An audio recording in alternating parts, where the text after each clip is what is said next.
अस्सलाम वालेकुम viewers, elif की नेक्स्ट आने वाली एपिसोड में हम देखने वाले हैं कि क्लास का टाइम खत्म हो जाएगा। ज़ैनब और सलीम क्लास से बाहर आ जाएंगे और सारे सवालों के जवाब ढूंढने में लग जाएंगे। दूसरी तरफ हम देखने वाले हैं कि पुलिसमैन केनान के पास आ जाएगा और केनान किरास को कहेगा कि चलो एलिफ को लेकर आओ यहाँ। किरास एलिफ को लेने के लिए आ जाएगी और कहेगी कि बेटी जो कुछ भी पुलिसमैन आपसे पूछे उनके जवाब सही सही देना।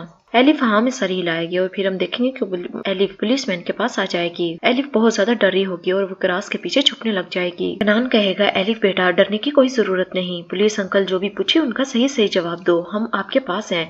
और फिर पुलिसमैन केनान को कहेगा कि आपको बाहर जाना होगा और फिर किरास और केनान बाहर चले जाएंगे और एलिफ वहाँ अकेली रह जाएगी। पुलिसमैन एलिफ से सवाल करेंगे। पहले तो एलिफ डरी हुई होगी, खामोश रहेगी और फिर एलिफ सारी बात बता देगी और पुलिसमैन कहेगा कि ठीक है आप ये बात किसी को भी नहीं बताओगी, अगर तुम ये बात किसी और को बताओगी तो हम तुम्हें सजा देंगे। पुलिसमैन एलिफ को डरा रहे होंगे और एलिफ भी बहुत ज्यादा डर रही होगी और एलिफ कहेगी ठीक है मैं किसी को भी नहीं बताऊंगी। अगले सीन में हम देखने वाले हैं कि मेलिक जो बहुत ज्यादा डरी हुई होगी क्योंकि उसने ख्वाब में आयशा को देखा था। और फिर हम केनान को देखेंगे जो आयशा की मगफरत के लिए उसकी कब्र पर आकर दुआ कर रहा होगा। और आलिया जो किरास से कहेगी कि आयशा की मगफरत के लिए आज हमें डोनट्स बांटने होंगे तो वो जरा बना लो। और किरास हाँ में सर हिलाएगी और वहाँ से चली जाएगी। और फिर वहाँ आरजू आ जाएगी। एपिक आरजू से भी पूछेगी क्या तुम आयशा की कब्र पर जाओगी, तो आरजू कहेगी नहीं मैं नहीं जाऊंगी। और फिर आरजू किचन में आ जाएगी और गुंजा को कहेगी कि आज मेरा खुशी का दिन है और सबको कब्रिस्तान जाने की पड़ी हुई है। गुंजा आरजू से खुशी की वजह पूछेगी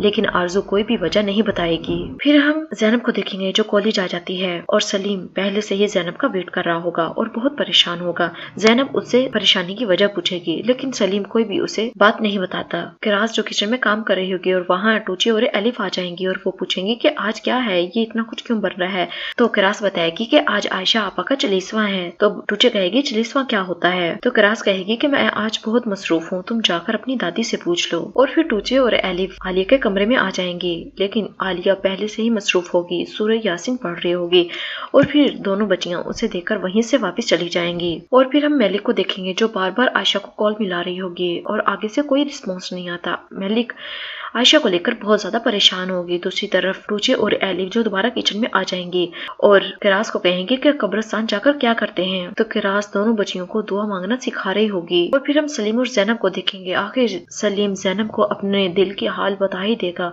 और बताएगा कि आयशा आपा इस दुनिया में नहीं रही और वो जाते जाते मेरे कंधों पर एक बहुत बड़ा बोझ डालकर चली गई हैं, बहुत राज की बात मुझे बताकर गई हैं। आयशा का सुनते ही ज़ैनब की आंखों से पानी आ जाएगा और फिर ज़ैनब आयशा के उस राज के बारे में सलीम से पूछेगी। सलीम कहेगा नहीं ये राज मैं किसी को भी नहीं बता सकता क्योंकि मैंने आयशा आपा से वादा किया था। और फिर सलीम वहाँ से उठकर चला जाएगा। सलीम के जाने के बाद ज़ैनब भी बहुत ज्यादा परेशान हो रही होगी और सोच रही होगी कि आखिर आयशा आपा ने सलीम को कौन सा राज बताया है। और फिर उसे कब्रिस्तान वाला वाकया याद आएगा जिसमें सलीम एलिफ का बहुत अच्छे से ख्याल रख रहा होगा। दूसरी तरफ हम उकरत और नादिर को देखेंगे जो एक गाड़ी की नंबर प्लेट छुपा रहे होंगे और कहेंगे कि हमारा काम हो चुका है, चलो अब मुराद को भेजते हैं कि फलां जगह से पैसे रिसीव करके आए, इसी गाड़ी पर जाएगा वो। नादिर के जाने के बाद वहाँ मुराद आ जाएगा और उकरत मुराद को वही काम सौंपेगा और मुराद वही गाड़ी लेकर वहाँ से चला जाएगा। और फिर हम फैसल को देखेंगे जो जिसे बहुत ज्यादा भूख लगी होगी और वो किचन में जाएगा कुछ बनाने के लिए लेकिन वो बनाने में नाकाम हो जाएगा और गुस्से में वापस आ जाएगा। और फिर हम देखेंगे कि आरजू बड़े मजे से बैठी चाय पी रही होगी और बहुत खुश होगी और वहाँ कनान आ जाएगा। कनान पूछेगा कि तुम कब्रिस्तान क्यों नहीं गई, तो आरजू टाल मटोल कर देगी और आरजू पूछेगी कि कनान तुम्हारे हाथ में क्या है। तो कनान बताएगा कि बैंक अकाउंट की रसीद है, मैं अकाउंट खुलवा रहा हूँ। तो आरजू कहेगी क्या टूचे के लिए। कनान कहेगा नहीं एलिफ के नाम। तो ये सुनकर आरजू को बहुत ज्यादा गुस्सा आ जाएगा और वो कहेगी कि तुम्हें उस यतीम की इतनी फिक्र क्यों है। कनान कोई भी जवाब नहीं देता और वहाँ से चला जाएगा।